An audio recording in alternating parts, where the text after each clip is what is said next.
Hello, I'm Al. Welcome back to Al's Vinyl Collection, and welcome back, Bright Eyes fans. I have, obviously, as you know, I have skipped the rest of the collection of songs written 1995-1997 album.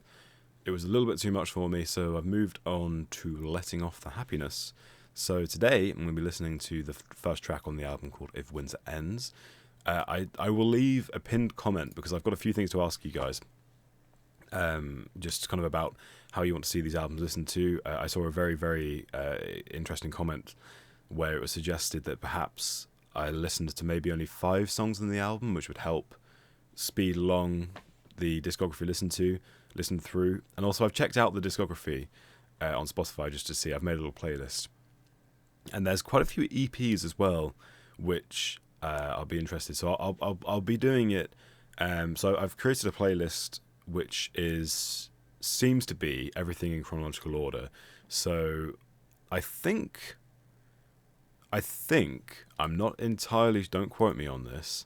Let me just have a quick look. I'm pretty sure I had an EP on here called Every Day and Every Night. There you go. Which comes before Fevers and Mirrors, which I've been told about. And then there was another one after Fevers and Mirrors. So I'm just looking at the playlist now. It's called There Is No Beginning to the Story, which comes before Lifted. And then there's one called Lure, which comes before I'm Wide Awake, It's Morning. And then there's a single called Take It Easy, Love Nothing, which I think comes before Digital Ash. And then there's a few other. Then there's an Easy Lucky Free EP. Obviously, I've already listened to Easy Lucky Free, but that seems to be just remixes of some of the songs from the album, I'm guessing. But it looks like they've released an EP before each album, and I'm not sure if these EPs contain songs from the album or if they are just maybe tracks from the album that were cut or they didn't want to put on the album. I'm not sure. But yeah, that's just thoughts. Is that my thoughts there are just that I'll be doing those EPs as well. It won't just be the albums. I want to hear everything they've got to offer. And then of course there are companion albums, but I'll do those at the very end. And also, I just want to say a huge thank you to Caitlin. Caitlin, I have a hard time with comments because there are so many through other artists. Honestly, I'll go onto the comment section and they're swamped, and I'm really appreciative. I love it when people comment because I love to hear people's connections with songs, and people always have lovely things to say, and I'm really, really grateful. But it does mean that sometimes if I upload a video that will do really well, it will bury the comments from other videos. And Caitlin, I saw with The Invisible Gardener, you sent through a super thanks, a super chat. I'm not entirely sure what they're called. I'm still very new to this YouTube stuff.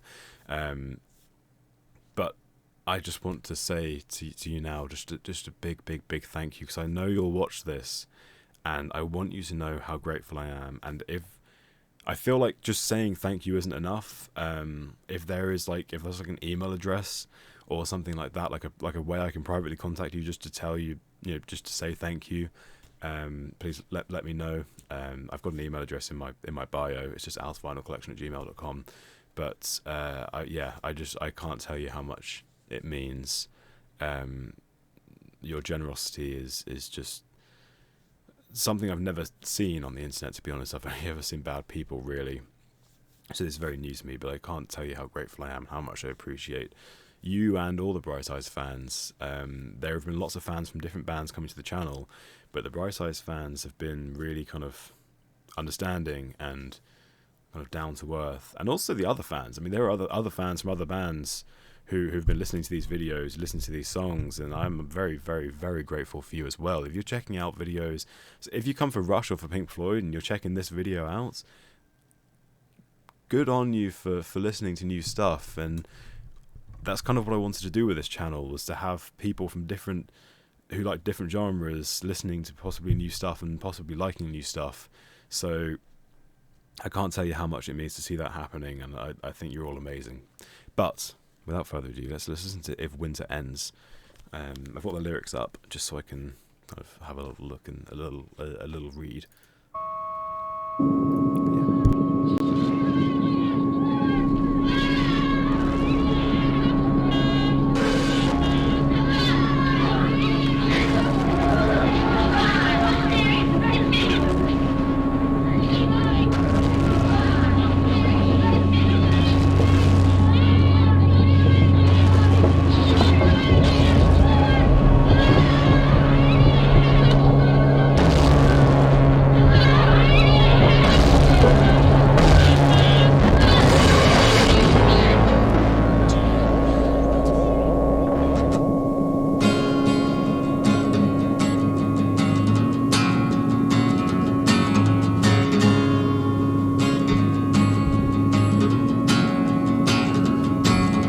Dreamt of a fever, one that would cure me of this cold winter sad heart, with heat to melt these frozen tears, burned with reasons as to carry on. Into these twisted months I plunge without a light to follow, but I swear that I would follow anything, just get me out of here. But you get 6 months to adapt, you get 2 more to leave town. In the event that you do adapt, we still might not want you around. But I fell for the promise of a life with a purpose, but I know that that's impossible now. And so I drink to stay warm and to kill selected memories, cause I just can't think anymore about that or about her tonight. But I give myself 3 days to feel better, or else I swear I'll drive it off a fucking cliff. Cause if I can't learn to make myself feel better, how can I expect anyone else to give a shit? And I scream for the sunlight or a car to take me anywhere. Just get me past this dead and eternal snow. Cause I swear that I'm dying slowly, but it's happening. And if the perfect spring is waiting somewhere, just take me there. Just take me there. Just take me there. And say, lie to me and say, lie to me and say, it's gonna be alright, it's gonna be alright, it's gonna be alright, it's gonna be alright, it's gonna be alright, it's gonna be alright, it's gonna be alright, it's gonna be alright, it's gonna be alright.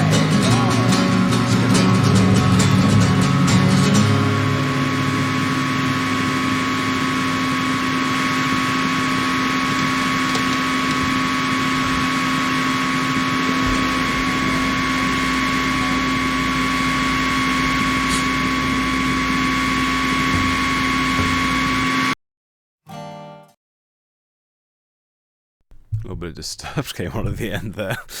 I did not mean that. I have a little playlist going for songs to listen to. Wow, okay. If Winter Ends. Interesting. I'm grateful to hear a song that I enjoyed, to be honest. After listening to a collection of songs, I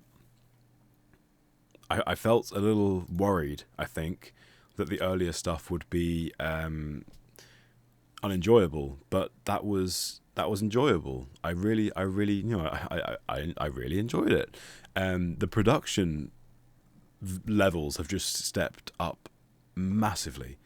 It's gone from being something recorded on a portable 4-track in a basement to something that's clearly been recorded in a studio and sounds polished.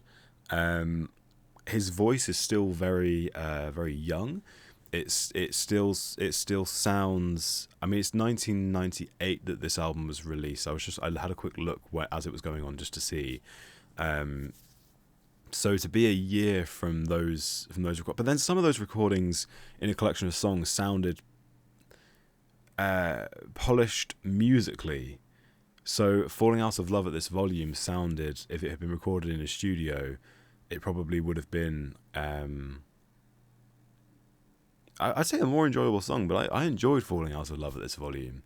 I think that was a really nice song. But yeah, no, I really enjoyed this song. I think it was great, sound polished, and usually I don't like shouting in songs. I don't like metal for this reason, like kind of like heavy metal. I don't like when they kind of growl and they kind of scream, and he did quite a lot of kind of shouting in the song, but it felt different.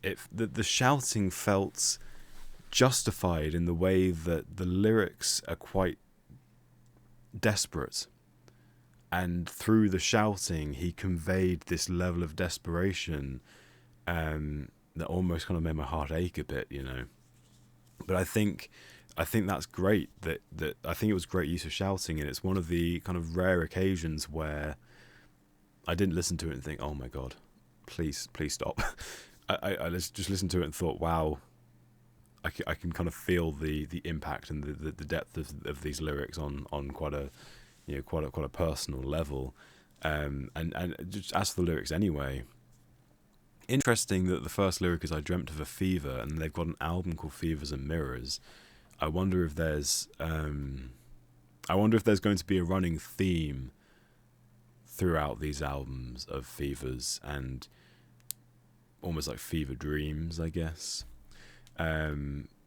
But this, yeah, I like that I dreamt of a fever, one that would cure me of this cold winter set heart, with heat to melt these frozen tears, burned with reasons as to carry on. I mean, the lyrics are just poetic. They're just beautiful, really. And then the pre-chorus, you get 6 months to adapt, and you get 2 more to leave town. And in the event that you do adapt, we still might not want you around. I wonder if this is to do with addiction, maybe. Perhaps. Although then towards the end, not towards the end, but in the chorus, I can't think any more about that or about her tonight. So I wonder, perhaps. But then, hang on, I'm kind of skipping ahead with thoughts, and I think some of them are going to line up and make sense if I just slow down a bit here.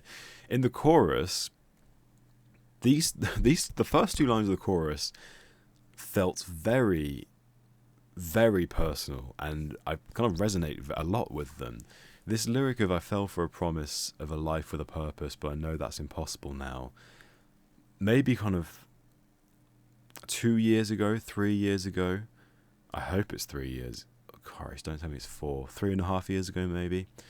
I was in between education and felt very much like that, basically. Fell for a promise of a life with a purpose, and it felt impossible. It kind of felt like I'd reached a dead end, and all the kind of the promise of life and prospects, and, you know, I had no kind of prospects. Everything was out the window. Everything just felt very bleak, and so that resonates a lot. But then this lyric here, so I drink to stay warm and to kill selected memories.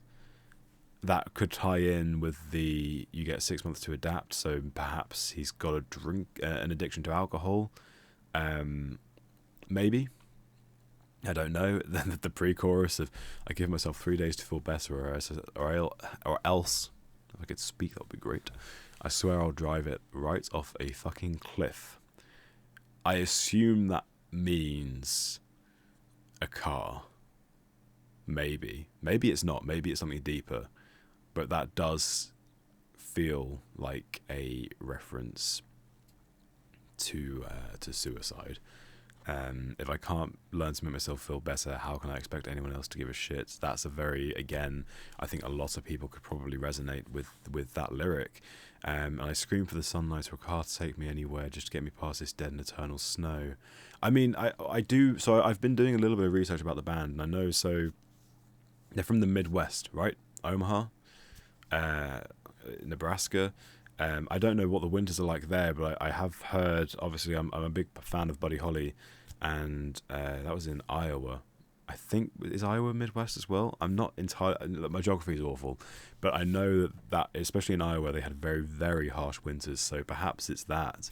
Perhaps it's, obviously in the winter things can feel bleak anyway. People talk about kind of the summer, and I think lots of people kind of dream, I know I do, you kind of dream about the summer, and when it's raining, when it's cold, when it's misty, when it's icy, it can feel just quite depressing and everything can kind of pile up. But when it's summer, it just feels like you can go outside and see the most beautiful sunsets, and it's almost like all your problems are just lifted. So maybe in Omaha they have really, really harsh winters, so that kind of the dead and eternal snow is a great line. And I swear that I'm dying slowly, but it's happening. If the perfect spring's waiting somewhere, just take me there. I liked this line as well. Just take me there and say and lie to me that it's going to be all right.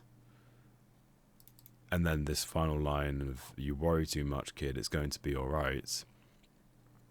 It's, I don't know. I mean, I think you worry too much is a line that is a phrase that lots of people get told for very genuine fears, you know. If you've been letting something pile up and then you tell someone, and chances are you will probably get a response like, get over it, you worry too much, it's not that bad, when really it can be that bad.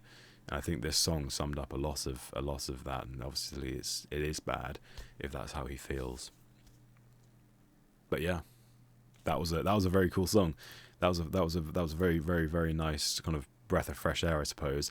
So let me quickly just ask this. I'll post this in the comments as well. But it was suggested that doing 5 songs, is that something you'd want to hear? And if so, on each video, shall I post the album if you let me know as the fans, if you let me know which 5 songs you want to hear? Because it seems to be that there's 10 songs on Letting Off the Happiness, so we could choose 5 songs from here. Although I would like to hear all of the songs, but then it would take a long time if I'm doing one per video. And maybe I want to do companion albums or companion EPs at a separate date, but maybe if there are tracks on the companions, maybe I should listen to the original and then the companion back to back, so I get a good contrast and a good idea of how the track was kind of adapted and changed. Maybe, I don't know. Let me know, please, and also please let me know your thoughts on the song. I always love to read other people's interpretations and see what people think of these songs. It's one of my favourite things. Everyone has a different opinion on music, and I think that's the best thing about it. But hey, if you enjoyed the video, please feel free to give it a thumbs up. It very much helps me out. It's very, very supportive. Over 95% of the people who watch these videos, sorry, my brain just stopped then. Over 95% of the people who watch these videos aren't subscribed. So if you're watching this and you enjoyed what you saw, it's free. You can always unsubscribe later. So hey, subscribe right now. I'm going to wait until you do it. I'm not, don't worry, you don't have to. Please don't ever think you have to. Yeah, with that, just have a great rest of your day, and I appreciate you all so much.